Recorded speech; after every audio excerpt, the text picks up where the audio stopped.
मार्च 2026 को एक ऐसी लिस्ट आती है जिसमें यह बताया जाता है कि दुनिया में सबसे अमीर आदमी कौन है। और इस लिस्ट में दो ऐसे नाम देखकर मैं तो चौंक गई और पूरा बॉलीवुड भी चौंक गया, क्योंकि शाहरुख खान 1.3 बिलियन डॉलर के साथ वहां पर उस लिस्ट में चमक रहे थे। पहले एक्टर बिलियनियर यानी अरबपति दुनिया के उन चुनिंदा एंटरटेनमेंट पर्सनालिटी में जो ग्लोबल बिलियनियर लिस्ट पर है। Taylor Swift, Rihanna, Michael Jordan के साथ एक बॉलीवुड एक्टर जिसे वो कर दिखाया जो शायद उन्होंने भी कभी नहीं सोचा था। पर उसी लिस्ट में एक और नाम था, मुकेश अंबानी। 120 बिलियन डॉलर यानी एसआरके की पूरी नेटवर्थ अंबानी की वेल्थ का सिर्फ 0.9% है। जरा सोचो, 1% से कम अगर अंबानी की वेल्थ एक पूरा ओशन है तो एसआरके की वेल्थ उसमें एक छोटी सी नदी है। लेकिन यार रुको, ये कंपैरिजन सिर्फ नंबर्स का नहीं है, ये दो अलग अलग जर्नी का कंपैरिजन है, दो अलग अलग एम्पायर का कंपैरिजन है, दो अलग अलग डेफिनेशन ऑफ सक्सेस का कंपैरिजन है। आज मैं तुम्हें बताऊंगी कि एक एक्टर ने कैसे एक फुल बिजनेस एम्पायर खड़ा किया और क्या वो इंडिया के सबसे बड़े बिजनेसमैन से कंपेयर हो सकते हैं। नंबर्स में नहीं, जर्नी में हाँ, एब्सोल्युटली। कैसे, तुमको आज के वीडियो से पता चलेगा।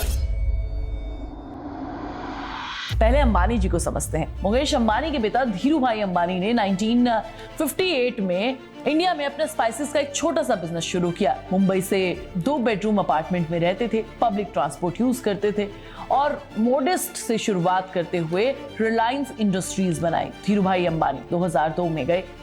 मुकेश अंबानी ने उस लेगेसी को संभाला और उसे ट्रांसफॉर्म किया। टेक्सटाइल से रिटेल तक उन्होंने इंडिया की सबसे बड़ी कंपनी खड़ी की। आज रिलायंस इंडस्ट्रीज की मार्केटिंग कैपिटलाइजेशन 20 लाख करोड़ से ऊपर की है। जियो के 500 मिलियन सब्सक्राइबर हैं। रिलायंस रिटेल इंडिया सबसे बड़ी रिटेल चेन है। जामनगर में सबसे बड़ी ऑयल रिफाइनरी किनकी है? अंबानी जी की। उनका घर सबसे प्राइवेट एक्सपेंसिव रेजिडेंस है। अंबानी की पर डे इनकम है 275 करोड़ एस्टिमेट है, यानी वो हर दिन सोते हुए उतना कमाते हैं जितना मिडिल क्लास फैमिली पूरी जिंदगी में नहीं कमा पाती। 3 लाख एम्प्लॉयज हैं। Energy, retail, telecom, media, AI, हर सेक्टर में सिर्फ एक कंपनी नहीं है, ये एक कंट्री के अंदर एक कंट्री है। अब एसआरके को देखो। 1992 में दिल्ली से आया एक लड़का मुंबई आता है। पेरेंट्स जा चुके थे, पैसे नहीं थे, कोई गॉडफादर नहीं था। एक अपार्टमेंट था छोटा सा जहां पर वो रहते थे और उसमें उनके सपने थे एक्टर बनना। दीवाना से शुरुआत हुई, डीडीएलजे से स्टारडम मिला और फिर वो चीज एसआरके को बाकी एक्टर से अलग बनाती चली गई। वो सिर्फ एक्टर बनकर नहीं रहे। 2002 में गौरी खान के साथ रेड चिली एंटरटेनमेंट उन्होंने बनाया। ये सिर्फ एक प्रोडक्शन हाउस नहीं है। रेड चिली एंटरटेनमेंट वीएफएक्स इंडिया का सबसे बड़ा वीएफएक्स स्टूडियो है। Red Chilli Entertainment film production, distribution, TV commercials, OTT content, एक सब कुछ करता है। कंपनी में पूरा का पूरा वर्टिकल इंटीग्रेशन है। 2008 में कोलकाता नाइट राइडर्स खरीदी 165 करोड़ में 55% स्टेक।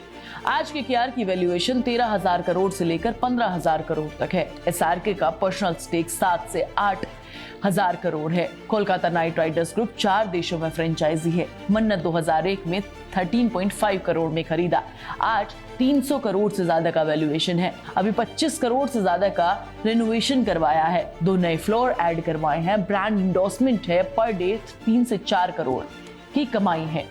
इतना ही नहीं, दुबई में विला है, लंदन में प्रॉपर्टी है, स्टार्टअप इन्वेस्टमेंट है, वेंचर है, क्या नहीं है।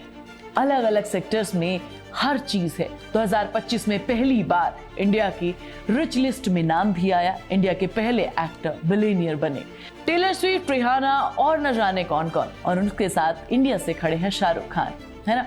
अंबानी की वेल्थ एसआरके से 90 गुना ज्यादा है। एसआरके का पूरा एम्पायर है। अंबानी हर दिन में एसआरके की पूरी नेटवर्थ का कमा लेते हैं। बिजनेस मॉडल में अंतर है। अंबानी के पास ट्रेडिशनल इंडस्ट्रीज हैं, ऑयल है, टेलीकॉम है, रिटेल इंफ्रास्ट्रक्चर है, फिजिकल एसेट्स है।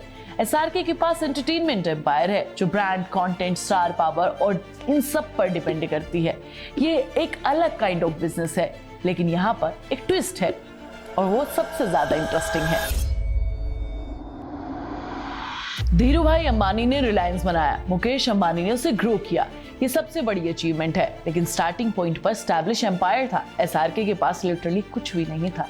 दिल्ली से आया एक मिडिल क्लास छोटा सा बच्चा, बिजनेस बैकग्राउंड से नहीं था, कोई अपना गॉड फादर नहीं था। उन्होंने बस एंटरटेनमेंट इंडस्ट्री में, जहां कोई एक्टर बिजनेसमैन नहीं बनता, एक ऐसा एम्पायर खड़ा किया जो ग्लोबल पर बिलियनियर लिस्ट में आता है। अचीवमेंट है, प्योरली सेल्फ मेड है। अंबानी की कहानी एक स्टैब्लिश फाउंडेशन को स्काई हाई पर ले जाने की कहानी है। एसआरके की स्टोरी जीरो से बिलियनियर तक की है।